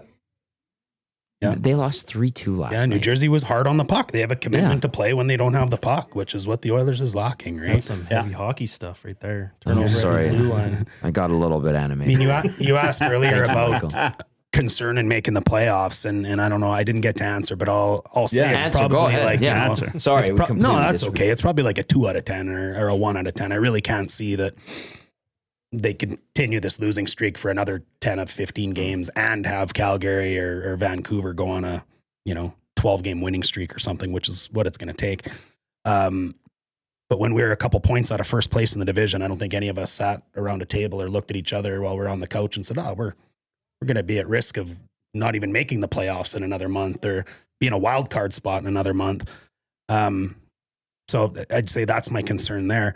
And you guys are talking about the game tying goal and the game winning goal last night. I'm sorry, you guys. Again, I hate to do it, but I look right back to Knobloch. Why is the fourth line on the ice for that game tying goal when they have an offensive zone face off? Yep. They don't win the face off. We turn, or maybe they did win that face off. I think we did. And we turned over the puck. And there's Kapanen, Jones, and whoever on the ice while they're loaded up first line. Yep. Is scoring, right? So like, I mean, why is your fourth line on the ice there? And then you look again at the game tying goal. I think it was Nuge, Connor Brown, and who's the other forward on the ice? Did they throw? It wasn't Pod. Was it Podkolzin? Yeah, it might have been actually. You know, and okay, so great. Okay. At the game sheet, I'd have to look at it. If Nuge is playing with Connor Dry like he normally does, that's not going to be a Nuge, Connor Brown, Podkolzin line to get scored against on this. So I feel like Knobloch was really good at finding the guys, like last season, was really good at getting the guys, you know, oh, this guy's playing well, I'm going to put him up on this line. And it seemed to keep paying off. And for whatever reason, I just don't think those matchups are working out for him this year. They were working earlier this year when they went on that 22-6-1 run. They were. It was like we would come on the post-game show and be like, geez, he pushed the right buttons, got the right combination in there. Yeah. Gone completely the other way. This 130 some games, we've talked about why he hasn't used a timeout, like 3, 4, 5 times now? That part I don't understand. I don't understand that either. Like you have it. It's in the tool belt. Not saying you needed one last night, but you certainly should have the game before. The Buffalo one where McDavid, and we debated, you know, like did McDavid wave it off because he's like, well, they're tired. We're okay kind of thing. That's possible too. We couldn't lip read him. I think his back turned to us, but fair. And yeah, it's crazy because we have this dichotomy where it's like earlier in the year when everything was going good, people are like, this guy knows what he's doing. He's pushing all the right buttons. He's our guy, 653 winning percentage. And then 134 rolls around. And all of a sudden, time to go. This team's been a roller coaster though, right? Like, you know, when they go, I called it a blip the other day. It's more than a blip right now, but you know, I mean, look, we were ready to blow the whole thing up at the beginning of the season. And then we were the best team in the league for a couple months. Yeah, right? Mid-November to end of January. The answer somewhere in the middle. I mean, this is the team made it to Game 7 of the Stanley Cup Final. Yeah. With there's quite a few changes, but it's the main core of the team's the same. You know how this season is, to sum it up, as we were discussing all of this last night on the post-game show, I was watching the ESTV in the studio. Warren Fogle scored. Like, that's how it's gone. And then Dylan Holloway had a goal last night. Exactly. And people, and then the texts start coming in. Tommy, did you see Fogel's goal? Yes, I did. I just said it on the air. I just saw it. 5-on-5. He's gonna have a 20-goal season again. Yeah, he gone. And then I got home and I was just like, he's starting to wind down, and I'm like, you know, Warren was good on 5-on-5 situations, and generally would be in the offensive zone and good puck possession. And I'm like, Holloway was kind of on that same track, and I remember talking to Keith Gretzky in the summer and being like, you guys are going to keep Holloway and you're going to let Broberg go. And he just kind of smiled and nodded at me because he just lets me say whatever I want when I have conversations with him. And he doesn't give me anything. And he's like, yes, Tom. Yes. And then sure enough, they let both guys go. And I'm like, what the hell, Keith? He's like, I'm not telling you. And he calls me Scoops. I'm like, get out of here. But I thought for sure Holloway, like, you had to keep him at that price point. I could understand walking away from Broberg, $4.58 million. He was disgruntled. I saw it in the room. He was in a bad mood, and so I thought for sure Dylan Holloway would be staying, and they would pay up, and you know, here we are. Would Knobloch? I was thinking about this the other day. Would Knobloch play Holloway the way he needs to be played? Maybe this year. Yeah, maybe not at first. Maybe. You know, looking for a second line winger all year. Yeah. Maybe not at first, Michael, but like you think about it with how ineffective generally Arvidsson and Skinner have been. No Vander Kane. Who else are you going to put up there? Yeah. We watched Vasily Podkolzin play like 3 months with Leon Draisaitl on the second line. Exactly. And I know you appreciate, Brett, how well he digs for pucks and gives and defers to Leon Draisaitl. Loves it. Really, I pay attention very closely to things like that. Yes. Yeah. You love the Is there minutia of the game. a set of line mates like Pud Colson and Arvidsson that have ever had as big a discrepancy in points to their center? That's a great Has question. there ever been two wingers on a second line that haven't deserved to be there more than those two? Yeah, like I mean, they got what? They're around Honestly. Yeah, well, they're fair. around the 25 point mark, right? And Yeah. Dreisaitl's closing in on 100. Yeah.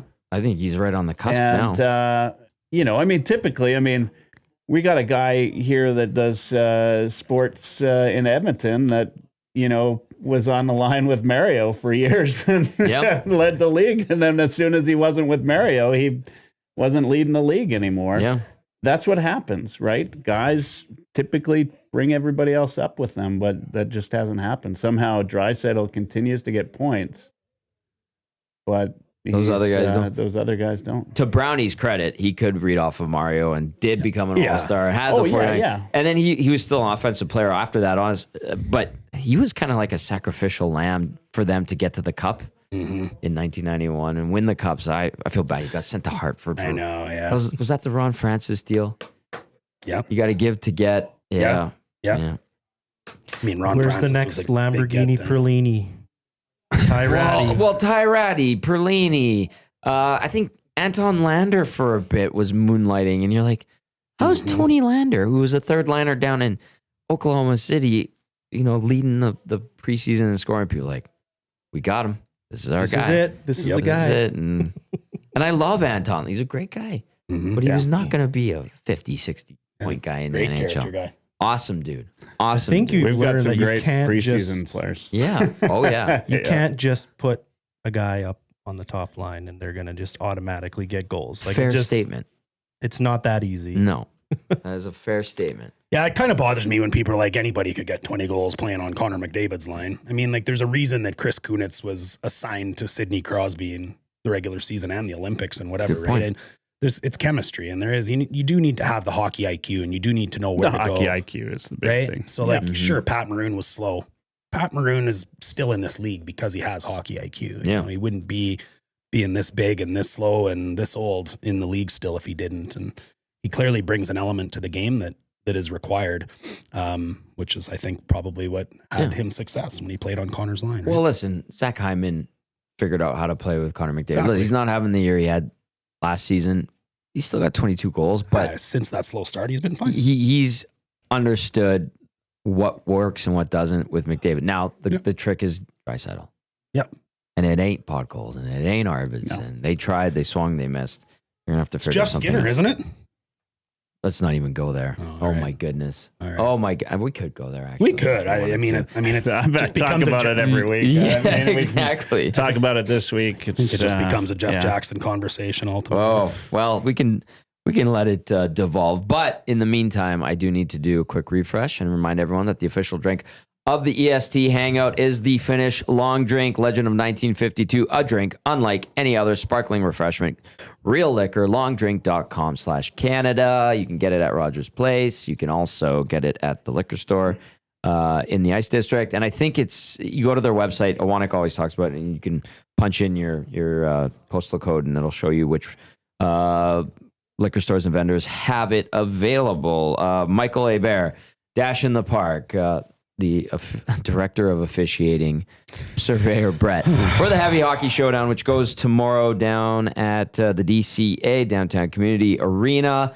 We get going at noon. It's the Heavy Hockey Showdown in support of the Sexual Assault Center of Edmonton. We do have a live auction going right now here on the show. It is to coach us. We'll coach the Heavy Hockey team tomorrow in the games. Coach Pete is leading the way at $600. That is the leading bid. If you want to bid and get behind the bench, text us 780-218-9999. And with the ability to coach the Heavy Hockey crew, you also get some EST garb, and then you get a spot here on the Hangout. And then we have an assistant coach from Yeah, Mike Crosby is Mike going to Crosby. be assistant for 300. Can we get that? How much time we got left? We have half an hour. Half an hour. Get So that far- bid up to 697. So far, what do we got? Coach Pete at 600. Yeah, Coach Pete What at if we did 600. this? I'm going to make up a rule here. Is if Chris is still listening, who was in for the original 300, I believe, on the morning show. If Chris wants to still hold by his 300, why don't we make him an assistant coach for Team EST? I think we can make that happen. Right? If we got an assistant coach, we don't want things to be unfair. So Balanced attack. if anybody wants to throw down $300 to be the assistant coach for Team EST, let's do that. I will speak for EST. Okay. Official. Stamp it. Yeah. Director of officiating, is that allowed? No arguments here. Okay, good. And we're in consensus. Very good. There is a link if you're watching on YouTube and you want to get in. You didn't catch anything earlier and you're just tuning in. You're going, what the heck's going on? Well, Heavy Hockey Showdown, and we're trying to raise. The goal is $50,000 for the Sexual Assault Center of Edmonton. Past 20,000 today. Excellent. Yeah. Okay, that's good. And we're looking to build that up even more. Tonight, it is the GCL Diesel Oil Stream pre- and post-game show live on location, Boston Pizza Westgate, which is 170th Street and 90th Avenue. We have a silent auction going tonight, and the proceeds are going to the Sexual Assault Center of Edmonton, so to help boost that donation up. And then tomorrow there will be a 50-50, and if you want to bring the family down, it's going to be a good time. Robert Clark singing the anthem, Hunter the Lynx will be there, and all kinds of activities and fun stuff, all in support of a good cause. So if you want to coach, Coach Pete's leading the way with the $600 bid. Dash just opened up the assistant coaching position with Team EST. $300 gets you that, and a lot of good Pizza stuff Boy's to come in. He said, Tommy, I want an assistant. Pizza Boy did win the bid and the auction to be our head coach tomorrow. That's so right. Pizza Boy says, give me an assistant for $300 to match what Mike Crosby you bet. is donating to be right now Coach Pete's assistant at $300. That's right. Unless someone bids And you higher. can also buy power plays.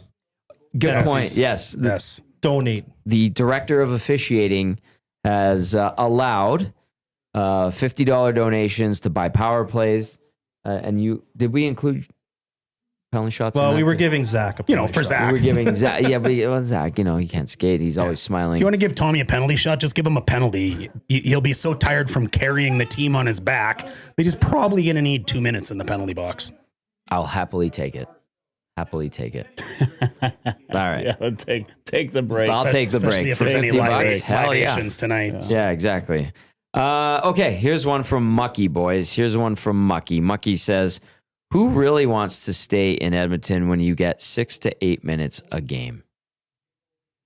And just, yeah, we know what he means, but response. Michael, go ahead if you want.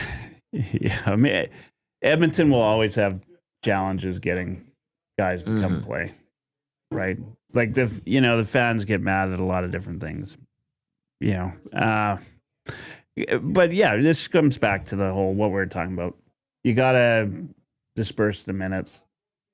That was the big thing about, like, even the players came out and said, "I love playing for Knobloch." Like when he got there, is I feel like I'm a part of the team.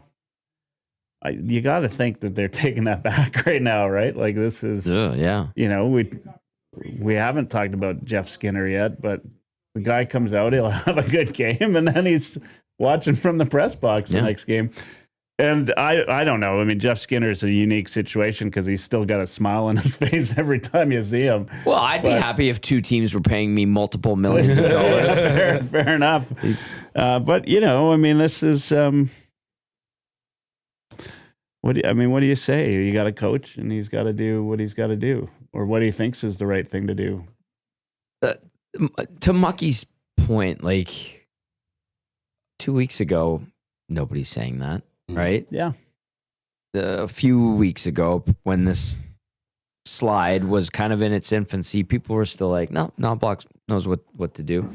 Like this spotlight on the deployment and minute distribution has intensified in the last couple of weeks, and rightly so. But prior to that, month and a half ago, we weren't really talking about this stuff. Here's a big deal, though, right? Like, we forget that this Oilers team went to Game 7, and then the following season, this season, is one of the most condensed schedules we've ever seen. Mm-hmm.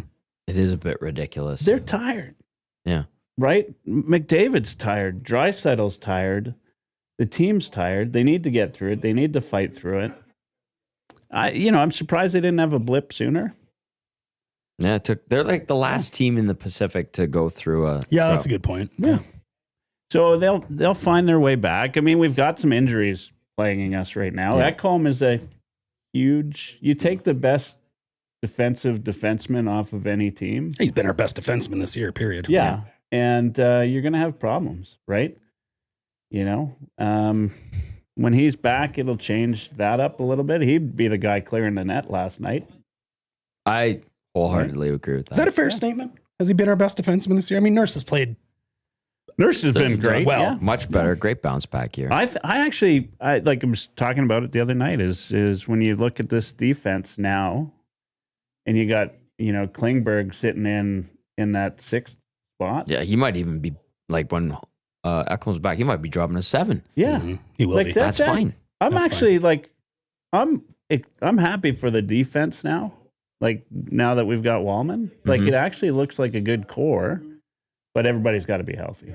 That's a good point. And, you know, when you go to game 7, then you play a condensed schedule, we should expect a few injuries. Dash, you called it. You said earlier, like last year we didn't deal with injuries. We're doing that now.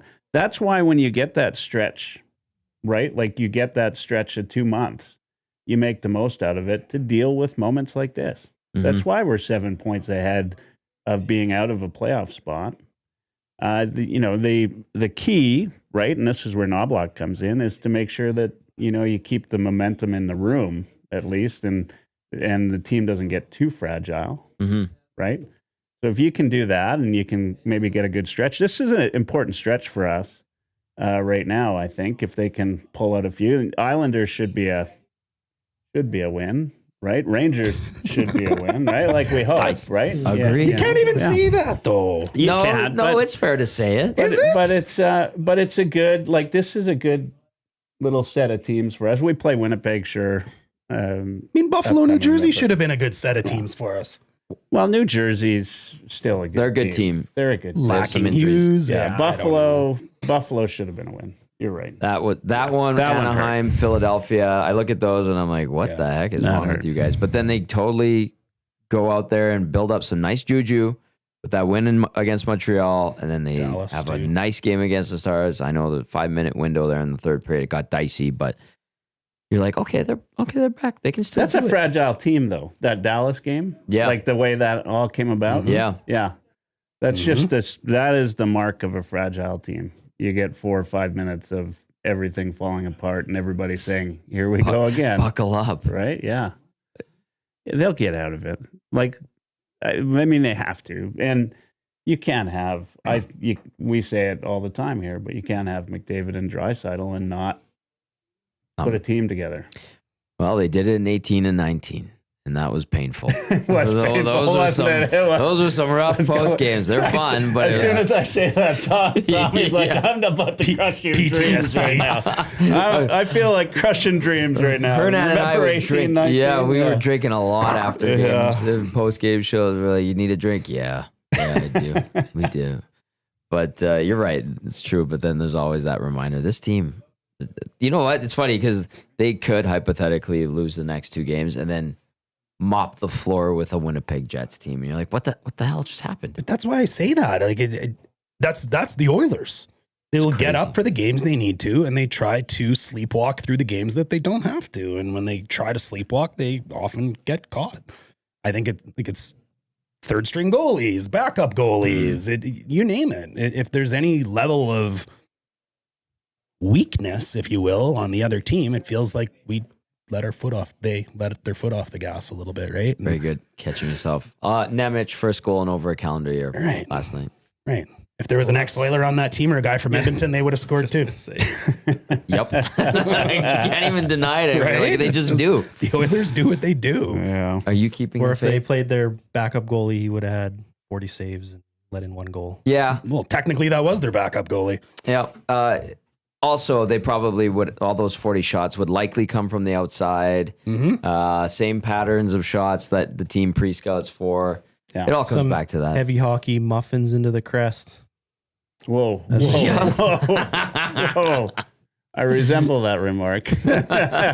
You resent it or you resemble Yeah, it? We're not firing Resemble, lasers yeah. and BBs. They're just sweet little muffins and butterflies coming at the goalie.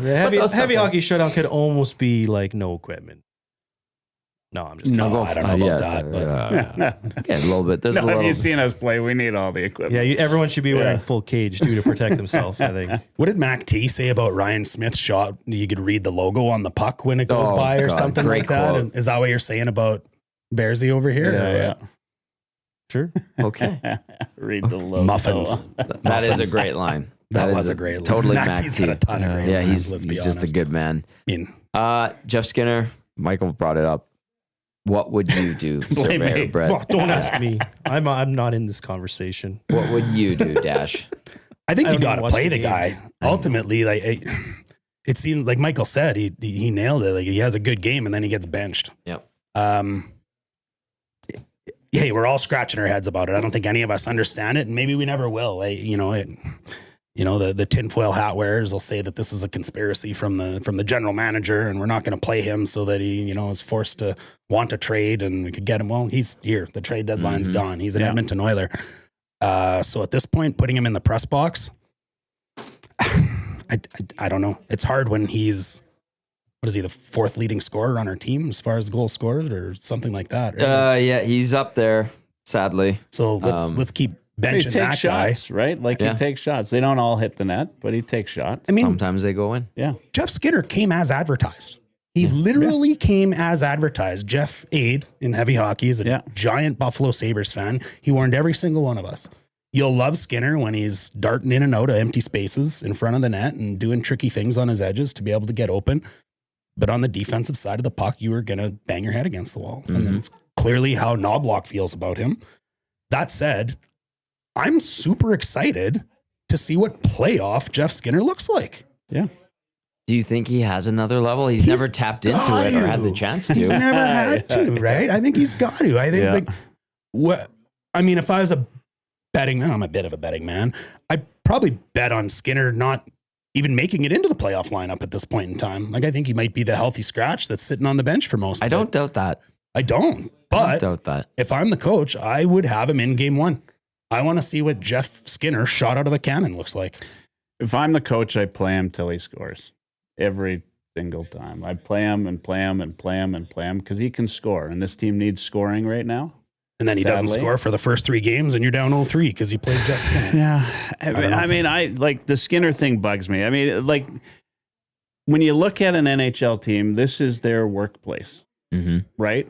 And I mean, there's water cooler talk in a workplace. Always. There's water cooler talk in a dressing room, Always. right? Yeah. And you can't tell me. I mean, we've seen Jeff Skinner. He's a likable guy. He's always smiling. He's Generally very bubbly. Yeah, Yeah. people will like him. Yeah. And so they know they're not, the players know, they look at it and they say, Sorry to interrupt, Yeah, Michael. no, Here's the that's wolf. good.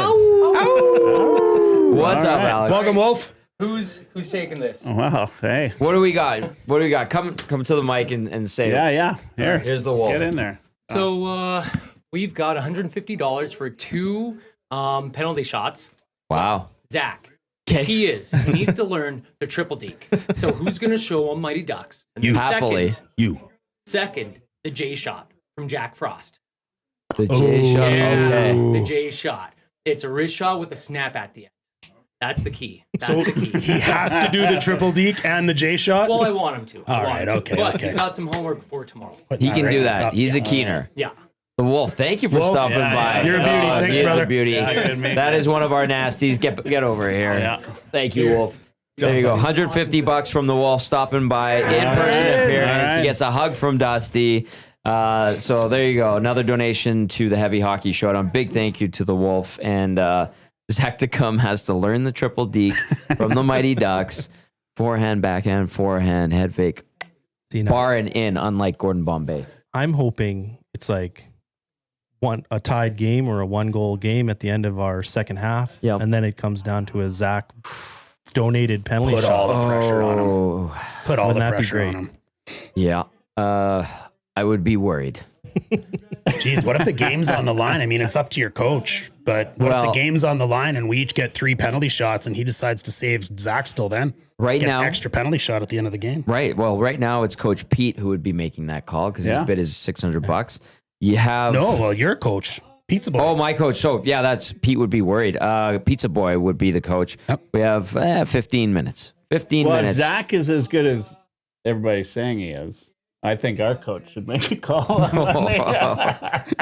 Maybe. Man, I'm Maybe. gonna need like a full scat piece of paper in my back pocket to You know just be who's like a got what. quarterback. Yeah, I need one of those. Exactly. How many Okay. penalty shots are left and power plays? Got the Aaron Rodgers Someone's gonna have to wristband print me off a summary here. You can do it.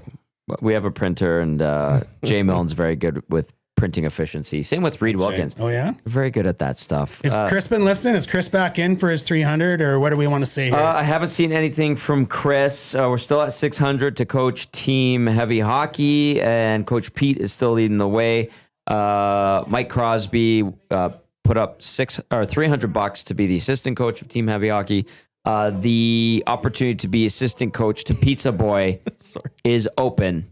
$300. First person in, $300. Yep. Text Assistant us. coach to Pizza Boy and get the boss Tommy around. 780-218-9999. You get to be Matthew Iwanik's boss. Like, that's priceless. I was gonna say, he's on the bench tomorrow? Matthew Iwanik? I don't know. Yes, he is. Yeah, he He said, is? yeah, Okay, he'll be on the all right. bench. He's probably going to and be suited up. He'll take it from Pizza Boy or whoever that is out there. That he'll take orders, just like me.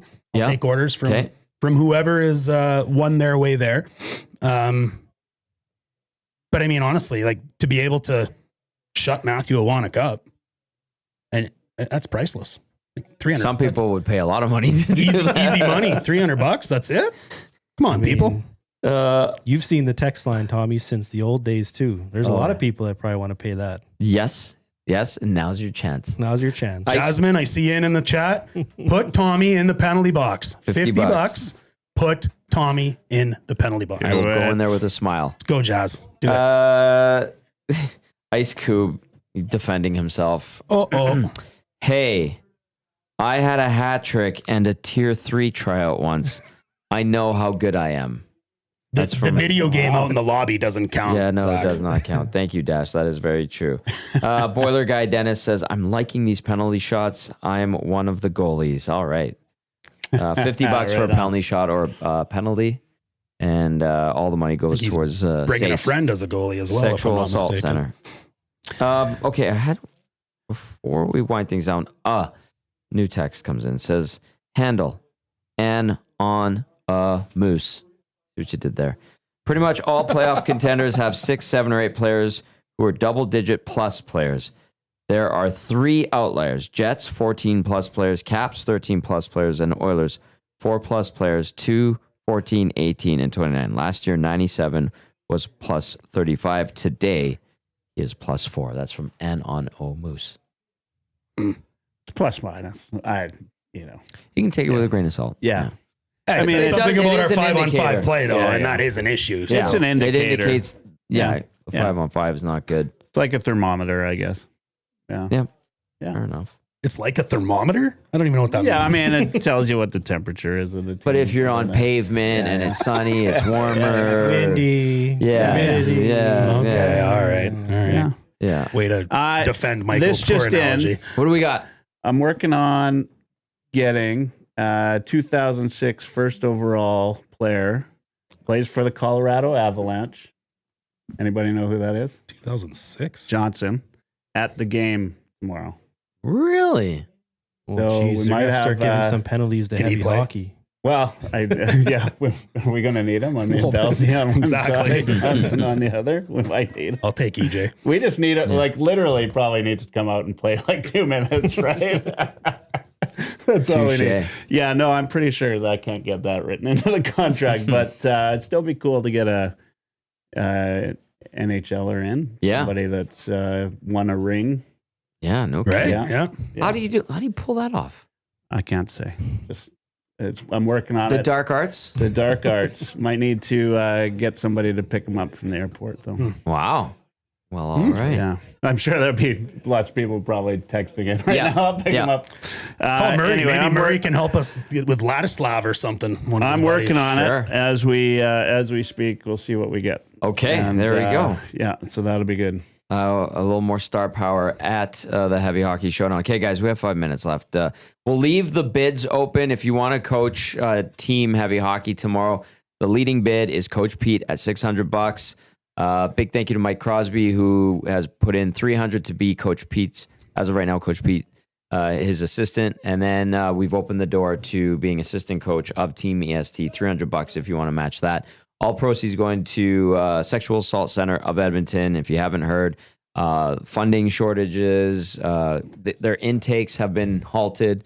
That was announced a few days ago. So we're trying to prop them up as much as we can and have some fun in the process. We're going to be at the downtown community arena tomorrow. Coach Pete is going to be yelling at potentially Coach Pete. Obviously, Pizza Boy, being coach of EST, is going to be yelling at Surveyor Brett, who is the director of officiating for the tournament, and his crew. I'm just kidding. We're not going to yell at the refs, just me. Oh no, I'm definitely. And Dash will be. But we got 5 minutes left. Boys, final details about tomorrow, if people haven't heard the spiel that we gave in the first 20 minutes of the show. What about an Oilers prediction for tonight, too? We can do an Oilers prediction as well. We'll do that. We'll cap it off with an Oilers prediction. All right, sounds good. Yeah. All right, what was the first? Just the details, what everybody needs to know, and then we throw in tonight, too, because that's cool. Come in tonight, Boston Pizza, Yes. right beside West Edmonton Mall. You'll get to see Tommy doing his thing live with Hernan. Dusty and a lot of the other guys from EST might be coming down. Brennan's going to be signing autographs. You want to probably line up for that. Oilers fanatic will be there. Yeah, absolutely. Mr. perfect. Patrick Phillips himself and his 17,000 subscribers or whatever the hell he has. Nice. Attaboy. So yeah, come on down, get to Boston Pizza early. There's going to be a packed house and we want to make sure that you're in there. Bring money for the 50-50. Bring money from your family for the 50-50. If you plan on throwing $20 in, call your friends, call your brothers, call your sisters, and put in $100 and go in as a team or whatever you need to do. Let's, in past years, we've had the 50-50 go on for weeks due to some technical difficulties. We won't bring in. We're just going to do them for the game we can only do it for the game this year. Yep. So that's going to happen. So come down tonight, get there early, come watch the game tomorrow, and bring your money for 50-50s. Silent auction items up for grabs as well. Boston Pizza Westgate, 170th Street, 90th Avenue. Tony as well from BP Westgate says lots of great prizes tonight. Yeah, it's awesome. Yeah. Food and beverage game day specials. $5 off medium pizzas, $1 off tankards of Molson and Coors product. And cactus cut fries. Do you know the secret to the cactus cut fries, Michael? I do not. And but why I they wanna have hear so it. much zip on them? Yeah, I'd like to know. Jalapeno oil. Really? Delicious. It is delicious. You want to give a shout out to the sponsors? Yeah, we've got Turtle Island Technology Solutions, and then we've got EB Horseman. EB Horseman is in for doing for the ice sponsorship. We've got Yates Whitaker. Nice. Spencer down at Yates Whitaker helping us out with jerseys. And who else? We got one There's, more. Electrical Wholesalers, EWEL. And my, EWEL. my buddy Carson there has Awesome. helped us out with the ref jerseys. So And the Hive, who's a sponsor of this show, did the jerseys for us, which Oh, they did the we jerseys. got it. Yeah, Yeah. they did the jerseys. as long as they show up today. They're coming here, so we'll get a good look at them. They are not coming here, so. Oh, I thought you said they're coming here today. Well, I'm just. We were hoping. Part of the reason I missed your thing is I got a text from Chelsea over at the Hive Chelsea's saying, great. "Go to the Purelator office stat and make them find them." Nothing So like leaving it to the absolute. They may or may last not minute, still be at eh? the sorting center at in a Yeah. snowstorm. Well, shockingly, Brett, it happens more than anyone thinks. yeah. So I may want you to, if you can, I need somebody to drive me over to Purelator after this. If you've played in in previous games, maybe bring your jersey just in case. Yeah. Okay. Bring I a still have spare. mine. I still have mine. Bring your spare, yeah. I'll bring it with me. Are I'm they sure the it'll same, or work did out. we redesign them? Well, I switched the color. So Okay. last year you were white. White, yeah. Now you'll be darks. Okay. Yeah. Very cool. That way we've got full sets. Yeah. The Hive, by the way, they can do anything Yeah. pretty much, which is incredible. So shout out to Chelsea and the crew over at the Hive. Guys, this has been fun. It's great. Always. Yeah. Michael made the trek all the way from the East Halifax, Coast. yeah. from Just for the Halifax. hangout and happens there's a charity hockey game. I can Weird, play. right? Yeah. Weird, right? Brett came in. You took All the day way off. from the southwest corner. Took the day off work. Took the hen day. Oh my God. I know. I know. And then Dash, you're a busy boy as well, but you always got time for us here, which we always appreciate. Yeah. Pleasure. This has been a fun show. And I think, we've got 5 minutes left. Coach Pete leading the way at $600. If you want to come in with the last second bid to coach the heavy hockey team tomorrow at the Heavy Hockey Showdown, $600. You got to beat that. We're asking for $97 increments, Mike. Yeah. Okay. Let's do it. You got 5 minutes left. Text us 780-218-9999. Otherwise, Coach Pete, it's going to be weird seeing you on the other bench. It's going to break my heart. And I'm just going to love to bring him a win. Well, he's a good guy. He's good still coach. paying him because they fired him last year. I had nothing to do with that. No controversy here. Coach One game. One two game. salaries. One game, the shortest stint. Actually, two games, I guess. Yeah. 2 games. Doesn't have a 653 winning percentage like Chris Knobloch, No. but he felt that hot That was seat. awful. Michael, thank you. Dash, thank you. you. Brett, thank you. To everybody who brought him, the Wolf coming in, dropping That was awesome. $150. That was fantastic. Everybody who's donated, thank you so much. Couple minutes left. If you want to coach in the Heavy Hockey Showdown, Team Heavy Hockey, text us 780-218-9999. First person in with 300 can be the assistant coach for Team EST. That's right. Boys, great show. Thanks. We got a lot off our chest today, and Always. we talked about a great cause. I'm looking forward to tonight. I'll see you guys at Boston Pizza Westgate. They also have a golf simulator there, $20 an hour, best rate in the city. Nice. It's a lot of fun. See you down there. Lots of giveaways, silent auction, so much fun. 170th Street and 90th Avenue. Pre and post game show will be live on location there. Hernan will be with me. Dusty's coming down. You're going to see a bunch of people. Come on down. That's going to do it for the EST Hangout. No predictions? Oh, game day predictions. Go. 5-2 Oilers. 3-2 Oilers. Brett. L 5-2. Oh, 5-2 loss. 4-3. Good Oilers. guys or bad guys? Brendan says 4-3. Good guys. I will go 4-1 orange and blue from Edmonton. There you go. And Right on behalf of Matthew Iwanek, there will be a 60-minute game with at least 5 minutes of overtime. Sorry, I won't go there.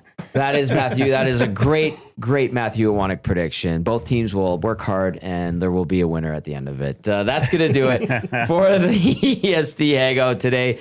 For Michael, Dash, Brett, and Brendan, I'm Tom saying thank you. Coming up next, it is The Lock Shop with Dusty and Huss. We'll see you later. Welcome to the EST Hangout. This is the EST Hangout, and today's guests are... Let's go. There you go, right in front of the camera. First-time guest, long-time listener, fan of the original draft commissioner. Welcome to the EST Hangout presented by White Claw Hard Seltzer. The difference is clear. Matt Iwanek, Tom Gazzola with here. Joining us today,